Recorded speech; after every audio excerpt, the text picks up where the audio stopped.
Yeah, it's me. Welcome back. I guess I should be saying welcome back to myself as well. It's been a minute. Welcome back, guys. It's been busy. Killing it, right? Trying to kill it. So, I'm just going to get right into it, man. I know I've been MIA, but just really trying to focus on my business as I've stated in the past. I'm really doing what it takes to make this thing grow. Talking about my business now, and it's paying off. So, um,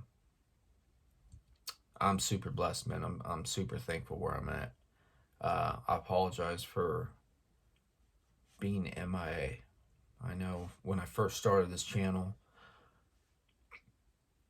I was damn near uploading every day, and it felt good. It felt great seeing people watch my videos. It felt great interacting with everybody that would comment. I think I've only had 2 trolls. Um, and for the people that troll, if you look at my community page, I give them the attention that they're looking for. There's a lot of angry people out there. When people see you shine, it bothers some people.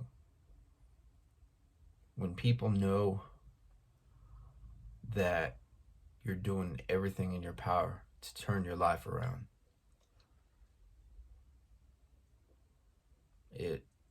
it bothers some people. You know, why can't a person shine?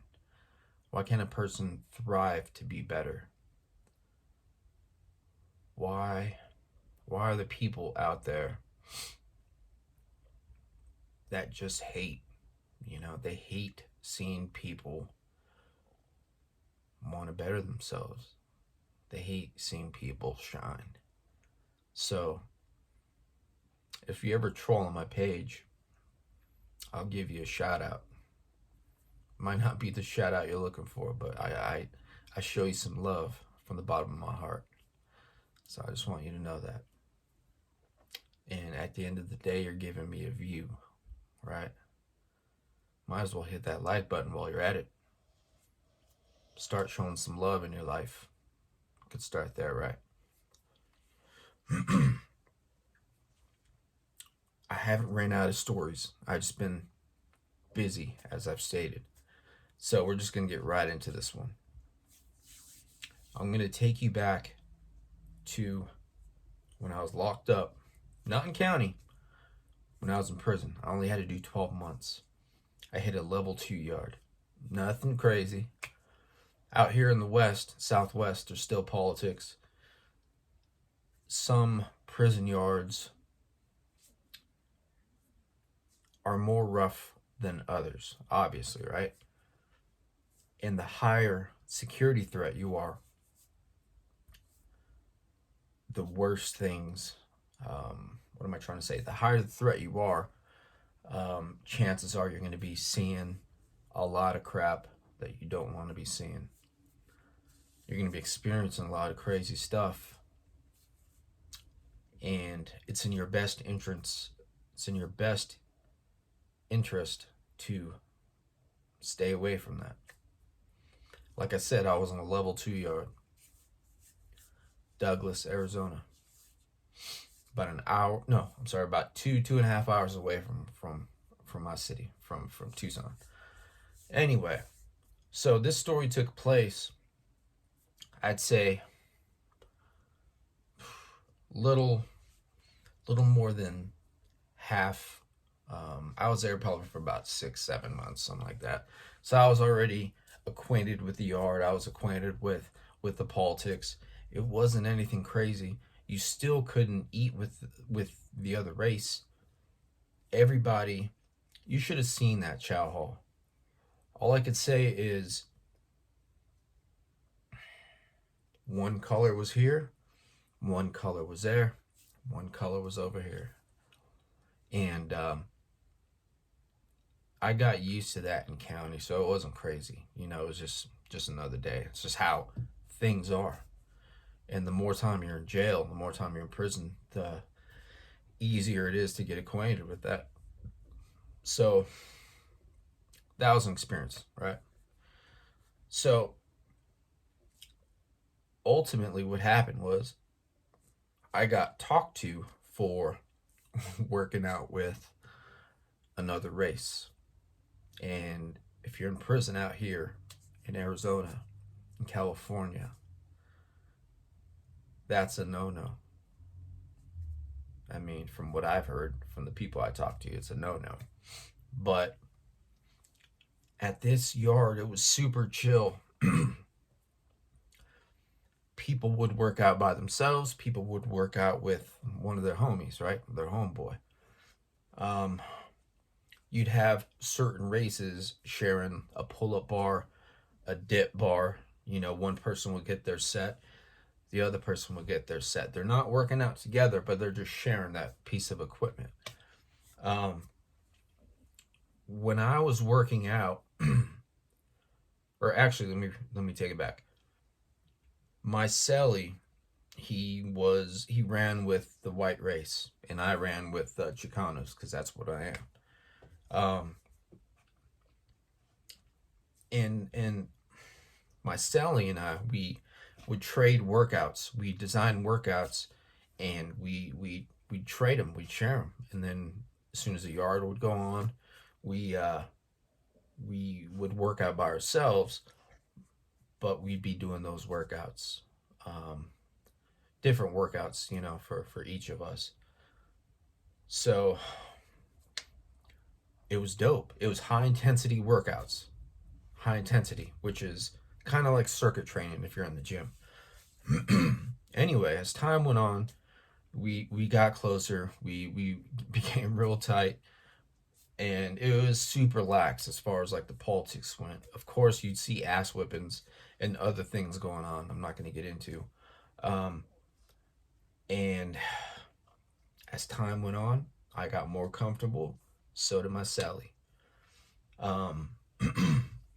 This one particular morning, we decided to hit the yard. I would work out every day. Every day, I'd wake up at 4:30, wash my face, brush my teeth.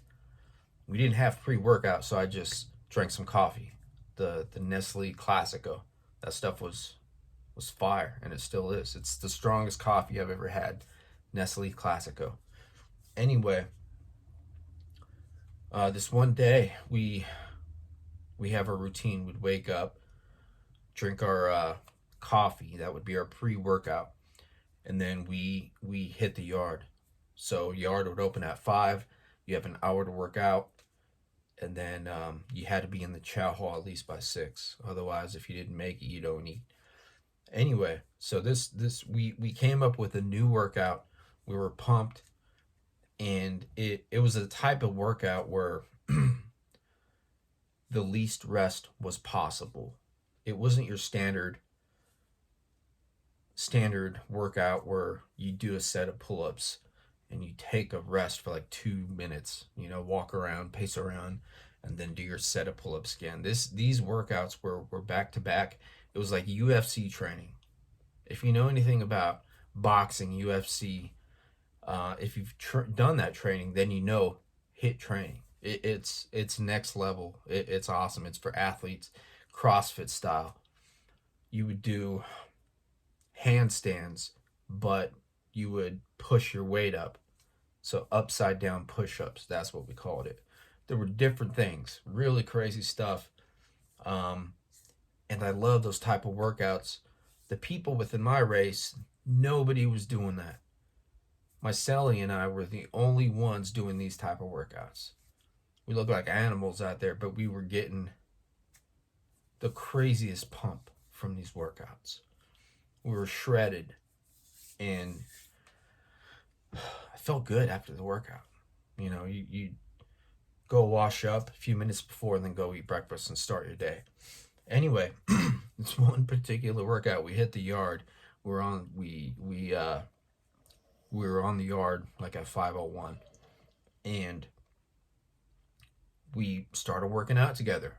Keep in mind, I'm Mexican. He's white.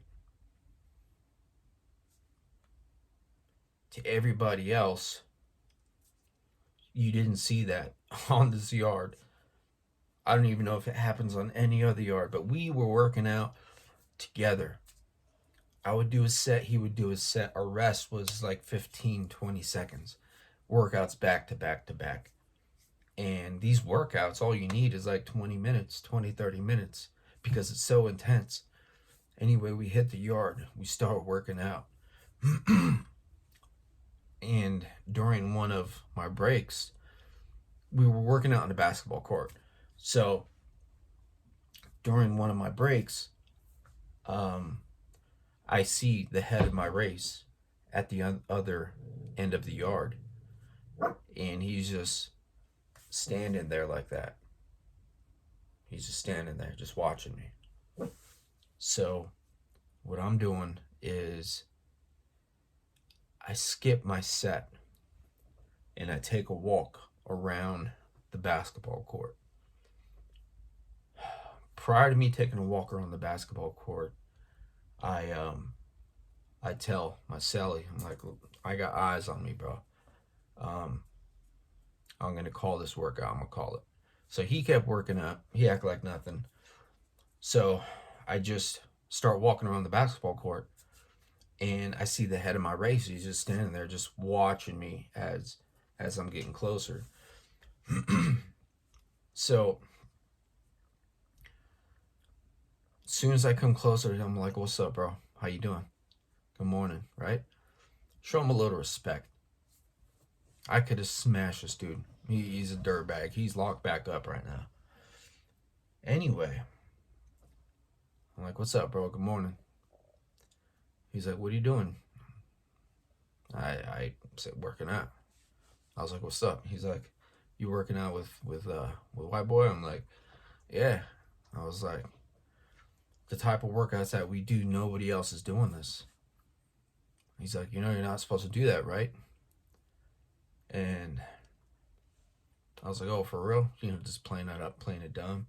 He's and he said, "You know, you're not supposed to be doing that, right?" I'm like, "Oh, word." And he's like, he said, I could get you smashed for this, right?" And I was just like looking down, trying to catch my breath because of the workout. So I looked back at him, and I paused, and I said, "Can you smash me?" And he just got quiet. He just got quiet. And then I just walked off. And that was that. That was that for that moment. So at that point, I just stop working out, go back to my room, wash up, go to chow. That rest of the day, I was paranoid as hell. Paranoid. I was imagining 2 or 3 other homies coming into my room at night and just mopping me up wherever I am. Or if I'm doing laundry. Usually do laundry by myself, right?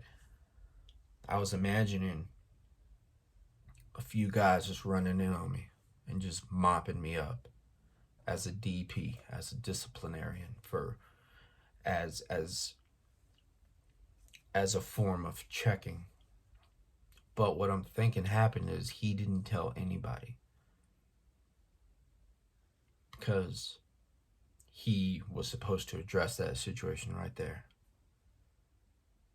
But I saw right through this fool. I used to wrestle back in the day. I was ready for anything. I've never been in a fight my whole life, but I know how to wrestle. It would have been all bad for him. All I needed was to get a hold of him. One limb, one leg, one foot, one finger, his head. I would have choked him out. That's it. I'd rather choke him out, have him pass out for a little bit, instead of putting hands on him. He wasn't worth these hands. He wouldn't have known what happened when he woke up. Been all disoriented, but thankfully didn't escalate to that point. So that was that. Nothing ever happened. Nothing developed. As time went on, the head of my race got smashed because of certain things he was supposed to be doing. Certain things, certain financial things. That's all I'm going to say about that. He got smashed. What ended up happening is the head of our race somehow got in communication with some other people, and ultimately that guy, the head that tried to talk to me, he got smashed and he got mopped off the yard. They sent him to a different prison. As time went on, he got out for a little bit. I was keeping eyes on him on the prison website. I every now and then I'll hop on the prison website and just see where other people are, making sure they're out of not making sure, just seeing how they're doing in life. If I search their name on the prison website and they're not there, I'm like, good, good for them. I hope they're living the life that they want. But one day I search the head of our race name, and he's locked back up. He has some charges. He has some bad charges, and they have to do with him doing drugs and taking some girls. I don't know if they were streetwalkers. We'll just say that. I don't know what these girls were. He would take them to the mountains, and he would give them something to. He would give them something to where they weren't in the right state of mind. We'll just say that, and he took advantage of them. So he did this quite a few times. I know he would be methed out. That's what the report said. He did this multiple times. He would take him out to the mountains, take advantage of them, and just leave him there, and then just leave. You do not want to get locked up with a charge like that. No women, no kids. Those guys have some of the roughest time while they're locked up in county or prison. You do not want those type of charges. It's not going to be fun for you. That's it. I didn't get smashed. I was ready. I doubt I could survive attack from 2-3 guys. Anything could happen, but I highly doubt I would have came out of that unscathed, right? But if it was a one-on-one between dude and I think I would have been all right. I probably would have got sent to the hole, but I think I would have been all right.